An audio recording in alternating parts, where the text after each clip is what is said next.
तो hello guys, good morning, Radhe Radhe. बड़ों को इटावा की बहू का नमस्कार, छोटों को खूब सारा प्यार। तो स्वागत है पर फिर से आपका अपने चैनल इटावा की बहू में। आप लोग कैसे हैं? हम लोग बहुत बढ़िया हैं। और यहाँ पर ना ये मेरा काम शुरू हो चुका है। ये वीडियो शायद सैटरडे की है। मुझे ना ऐसे डे याद नहीं है, लेकिन कपड़े समझ के मतलब कपड़े देख के मैं समझ पा रही हूँ ये सैटरडे का ही होगा, क्योंकि आपने देखा होगा मैं कोशिश करती हूँ कि मैं डेज के हिसाब से कपड़े पहनूं। कभी कभी पहन लेती हूँ, कभी कभी नहीं याद रहता तो नहीं पहनती हूँ।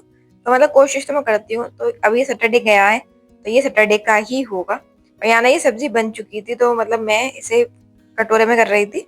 ये है काशी फल की सब्जी। और आज मुझे लगता है कि 3 साल की शादी में मैंने माँ को पहली बार बनाते हुए देखा होगा। मतलब अगर डैडी घर पे हैं और फिर भी माँ ने बनाई है, वो वाली है ये आज। बना तो आपने पता है आप लोगों को कि काशी फल की सब्जी हमेशा डैडी बनाते हैं। मतलब मैंने बहुत बार बताया कि ये वाली सब्जी ना डैडी को किसी हाथ की पसंद नहीं है। तो ये सब्जी हमेशा डैडी बनाते हैं, पर आज बनाई है माँ ने। और मुझे पूरा यकीन है कि इस सब्जी में कुछ ना कुछ कमी डैडी जरूर निकाल के रहेंगे। तो चलिए अब आगे बताएंगे। जब डैडी खा लेंगे उसके बाद बताऊंगी कि इसमें कमी निकाली थी कि नहीं निकाली थी। और मतलब ये ना प्याज की सब्जी है, तो मैंने आलू उबाले हैं अलग से। तो मैं भगवान जी के लिए बनाऊंगी आलू टमाटर। और सही बताऊं तो मतलब इसमें ना मिर्च होती है, क्योंकि माँ हरी मिर्च भी डालती है और लाल मिर्च भी डालती है। तो फिर ये बेटू नहीं खा सकते, तो इसलिए मैं ना मतलब बेटू के लिए अलग बना दूंगी। और कल ना मैं मीनू दीदी की लाइव में गई थी। मतलब वो लाइव आती है, वो खाना बनाती है, रात का हमारा डिनर जो होता है वो लाइव में ही बनाती है। हम लोगों से बात करती रहती है और लाइव मतलब खाना बनाती रहती है। तो मैं उसमें गई थी, तो उसमें ना मतलब बहुत मुझे बड़ा अच्छा लगा। मतलब पहली बार था जो मैंने लाइव ज्वाइन किया था। वरना ना ये जो टाइम होता है, मैंने आपको बताया था कल के व्लॉग में कि वो टाइम मेरा घर वालों से बात करने का होता है। मतलब ऐसा होता है ना कि शाम को चाय वाय बना के जो भी थोड़ा बहुत काम होता है, कि बर्तन है तो बर्तन धोने, कपड़े मतलब सूख के आते हैं तो पैर में हम ऐसे ही रख देते हैं। शाम को उन्हें तय करके दीपक वगैरह जलाती हूँ, उसके बाद मैं बाहर निकल जाती हूँ अपने। आप लोगों ने देखा कि मेरे यहाँ पे कितनी हरियाली है। तो मैं बाहर निकल जाती हूँ और मैं ना उसमें घूमती रहती हूँ। और फिर मतलब अपनी मम्मी से बात करती रहती हूँ। तो रोज का रूटीन मेरा यही है। लेकिन ना कल मेरा मन था कि मतलब मैं दीदी की लाइव ज्वाइन करूँ। तो इसलिए मैंने मतलब फोन मम्मी से कह दिया था, मैंने मम्मी तुम भी आ जाओ लाइव में और मैं भी जाती हूँ, क्योंकि मुझे मतलब दीदी की लाइव देखनी है। मैंने अभी तक ना एक बार भी ज्वाइन नहीं किया। लेकिन मम्मी को जाना था मार्केट, तो मम्मी हो गई लेट, लेकिन मैंने उनकी लाइव ज्वाइन करी। और मतलब मुझे अच्छा लगा। वो ना बहुत अच्छे से तो खाना भी दिखाती है। खाना उन्होंने कल कढ़ी बनाई थी, तो ना उसे देख के ही मन करने लगा कि हम लोग भी खा लें उस कढ़ी को। वो देखने में इतनी मतलब कहते हैं टेस्टी लग रही थी। तो मजा आया मुझे उनकी लाइव में। और घूमने की बात पे ना पता है मुझे एक बात याद है, मैं आपको बताती हूँ।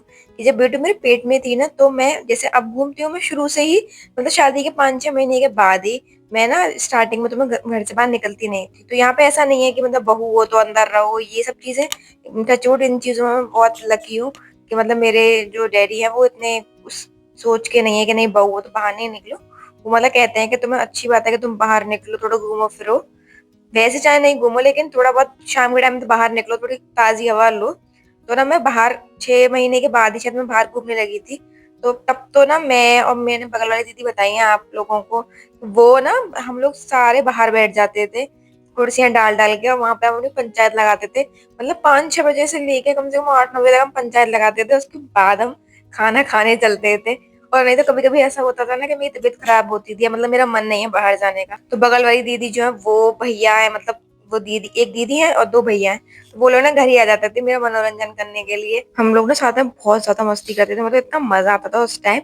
लेकिन अब क्या है कि मतलब दीदी भी ना ट्यूशन पढ़ाती है बच्चों को, तो वो इसमें बिजी हो गई है। और भैया जो दोनों भैया हैं वो बाहर चले गए हैं पढ़ाई के लिए। मतलब एक भैया फिरोजाबाद में कोई कोर्स कर रहे हैं और एक भैया सैफई में कर रहे हैं। तो वो सैटरडे संडे को आ पाते हैं, तो इतना मतलब वो नहीं हो पाता। लेकिन वो जो टाइम था ना वो तो बेस्ट था, मतलब बड़े मजे आते थे मुझे तो। और होता ना मतलब पड़ोसी अच्छे हो तो आपको मजा आने लगता है, सबके साथ मस्ती होती है तो अच्छा लगने लगता है, मतलब मन लग जाता है। तो वही था, जब शादी होके आई थी ना तो मुझे ही लगता था, मैंने अरे यार मेरे मतलब क्योंकि कोई घर में कोई भी नहीं है, सिर्फ माँ डैडी और मेरे हस्बैंड है, वो ऑफिस जाते थे। तो मुझे लगा था मैंने पता नहीं कैसे टाइम पास होगा, लेकिन उन लोगों ने मेरा इतना साथ दिया ना, मतलब मुझे बड़ा अच्छा लगता था उनके साथ। बहुत मजे करते थे हम लोग। और देखिए मैं ना, मेरे पास इतनी सारी बातें होती हैं, मुझे बताना कुछ और होता है, मैं बताने कुछ और लगती हूँ। मैं आपको बता रही थी घूमने वाला कोई इंसिडेंट, और मैं कहाँ पहुंच गई। तो जब मैं प्रेग्नेंट थी ना, तो मेरा बेबी बम्प बहुत ज्यादा था। लेकिन मैं ना मतलब शाम के टाइम में 1-1 2-2 घंटे घूमती रहती थी। बहुत आराम से घूम रही थी, मतलब मुझे ना कोई दिक्कत नहीं होती थी, मैं आराम से घूम पाती थी। तो जो पंटानी आंटी है ना, वो एक दिन माँ से बोली कि ठकुराइन, मतलब मैं आपको बताती हूँ ठकुराइन क्यों। क्योंकि यहाँ पे ना एक तो पंटानी आंटी है तो वो पंडित मतलब है। बाकी ना सब यहाँ पे यादव ही है। आपको पता है कि इस साइड यादव ज्यादा, मतलब ये जो एरिया है ना, यहाँ पे यादव ज्यादा है। तो डैडी को सब लोग ना ठाकुर साहब और माँ को ठकुराइन ही कहते हैं। तो वो एकदम से बोले कि ठकुराइन अपनी बहू से ना ये कहना कि बहुत घूमती है, उसे देख के ना मुझे डर लगने लगता है, क्योंकि बेबी बम ज्यादातर ना तो मतलब लगता है ना कहीं पैर वैर इधर उधर ना पड़ जाए या मतलब मुड़ ना जाए, गिरने गिराने का डर रहता है। तो कि मतलब इससे कहो कि ना कम घुमा करे। तो माँ ने मुझसे आके कहा कि आज ना पंटनी आंटी ऐसे ऐसे कह रही थी। मैंने कहा आंटी से कहना, एक तो मतलब मुझे ना मैं देख के घूमती थी क्योंकि मैं हील्स वगैरह तो पहनती नहीं थी, और मैं कहा मुझे आदत हो गई है क्योंकि इतने दिनों से लगातार घूम रही हूँ, और रोड भी बिल्कुल साफ था, ऐसा कुछ नहीं कि मतलब ऊंचा नीचा है, तो कोई दिक्कत वाली बात नहीं। मैं कहा मैं ठीक हूँ, मुझे अच्छा लगता है घूमना। और मुझे याद है मतलब मैं ना प्रेगनेंसी के बिल्कुल लास्ट डे तक घूमी थी। मेरी बेटू 8 तारीख को हुई है, और 6 तारीख को ना यहाँ पे जितने भी मंदिर है इटावा में, मैं सारे मंदिर में दर्शन करने गई थी।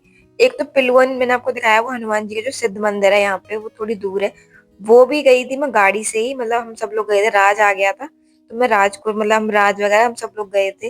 वो काली वाहन जो मैया का मंदिर है, और भी मतलब साईं बाबा का मंदिर वगैरह भी है यहीं पे आसपास। तो हम ना सारे मंदिर घूमने गए थे, और 6 की शाम को हम घूम के आए हैं। और 6 की रात को ही मतलब मेरे लीवर पेन शुरू हो गए थे हल्के हल्के, लेकिन मुझे पता नहीं था, तो मुझे लगा कि वैसे ही मतलब जो फॉल्स होते हैं वही हैं, तो मैंने ध्यान नहीं दिया। लेकिन उसके बाद जब मतलब 7 को तो मैं एडमिट हो ही गई थी, और 8 को बेटू हो गई थी। तो मतलब मुझे अच्छा लगता था घूमना, और मैं घूमी थी, मतलब बहुत ज्यादा घूमी थी मैं। और यहाँ पे आपने मैगी देखी होगी, ये ना शाम का टाइम था, तो होता है ना कि थोड़ी थोड़ी भूख लगती है, ये वो वाली मैगी थी। तो मेरे हस्बैंड घर ही थे, आज सैटरडे है तो वो ऑफिस नहीं जब मतलब छुट्टी होती है उनकी, तो वो घर थे। तो शाम को ना उनको लगी भूख, वैसे सही बताऊं तो लगी भूख मुझे थी। मैंने उनसे कहा कि मतलब आप मैगी ला दो, मुझे भूख लग रही है। तब उन्होंने बोला कि लग तो मुझे भी रही है। तो मैंने सोचा अब क्या बनवाऊं, मैंने इसलिए कुछ नहीं कहा। पर मेरा मन था सादा मैगी का, मतलब कि सिर्फ बनाओ जल्दी से और खाओ, क्योंकि मुझे बहुत तेज भूख लग रही थी। लेकिन मेरे हस्बैंड का मन था ऐसी वाली का, और उन्होंने मुझे पागल बना के बनवा ली। पहले बोले कि मैं सब चीज काट के दूंगा तुमको, बस तुम बना देना। मैंने कहा ठीक है। और फ्रेंड टाइम पे ना उन्होंने मुझे पे डाल दिया कि अरे अरे प्लीज कर दो ना, प्लीज कर दो ना।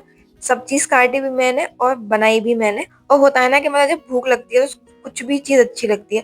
लेकिन सच में मतलब बहुत ही टेस्टी बनी थी मैगी, मजा आ गया था खा के। और ये रात का टाइम है। अब मैंने आपको हमेशा बताया है कि मतलब यहाँ पे ना इतना खाने की इतनी वो हो जाती है कि मुझे ना वो होने लगती दिक्कत। अभी ना डैडी के पराठे मैं सेक के दे चुकी हूँ, डैडी ने खाए थे सादा पराठे। अब ये आलू का पराठा बनाया है मैंने बेटू के लिए, और भगवान जी के लिए, मतलब पहले भगवान जी को दूंगी मैं, फिर उसके बाद इसी को बेटू खा लेगी। तो इसमें मैंने थोड़ी सी मिर्च डाली थी इसीलिए, और अब इसमें मैंने और मिर्च डाल दी है। इसमें ये बनेगी आलू की रोटी मेरे लिए। मेरा ना बहुत दिनों से आलू की रोटी खाने का मन कर रहा था, मतलब होती ना आलू की रोटी एकदम घी बहता हुआ से मक्खन डाल के वैसा वाला। तो मेरा उसका मन था, तो ना मैंने फिर सोचा कि जब भगवान जी के लिए आलू का पराठा बना ही रही हूँ, तो अपने लिए भी आलू की रोटी बना लेती हूँ। तो ये तो बन गया भगवान जी का पराठा। तो पहले ना भगवान जी को मतलब भोग लगाएंगे, उसके बाद अपनी की रोटियां बनाऊंगी। तो होता ना कि मतलब जाओ तो थोड़ा गैस तो फालतू में जली गई छोड़नी, तो यहाँ पे मैंने एक बार ये दोबारा बंद कर चुकी हूँ। एक बार पहले कर चुकी थी, ये दूसरी बार मेरी गैस बंद हो गई है। तो पहले भगवान जी को खाना दूंगी, और ना मतलब मेरा दिमाग देखिए, मैं ना कहते हैं कभी कभी दिमाग चलने लगता है, वो हो गया मेरे साथ। मैं पराठा लेके जा रही थी, लेकिन मैं दही रखना भूल ही गई थी भगवान जी के लिए। तब मुझे याद आया, मैंने ये तो खाली प्लेट है, फिर मैं दोबारा लाई, तब मैं देख के आई। और ये देखिए ये बन गई है मेरी रोटी। मैंने ना शूट नहीं किया था वो वाला पार्ट, क्योंकि बहुत मतलब पहले ही मैं वो खाने की दिखा चुकी हूँ, तो बार बार एक चीज को क्या दिखाना। तो ये देखिए ये बन गई है मेरी रोटी, और ये इतनी टेस्टी थी, मतलब मोटी तगड़ी सी एकदम। मैंने तो ये रोटी बहुत एंजॉय करी। आप लोगों ने वीडियो एंजॉय करी या नहीं, ये कमेंट में जरूर बताइएगा। तो चलिए इस वीडियो को रखते हैं यहीं तक। वीडियो अच्छी लगे तो इसे लाइक कीजिएगा, चैनल को सब्सक्राइब जरूर कीजिएगा।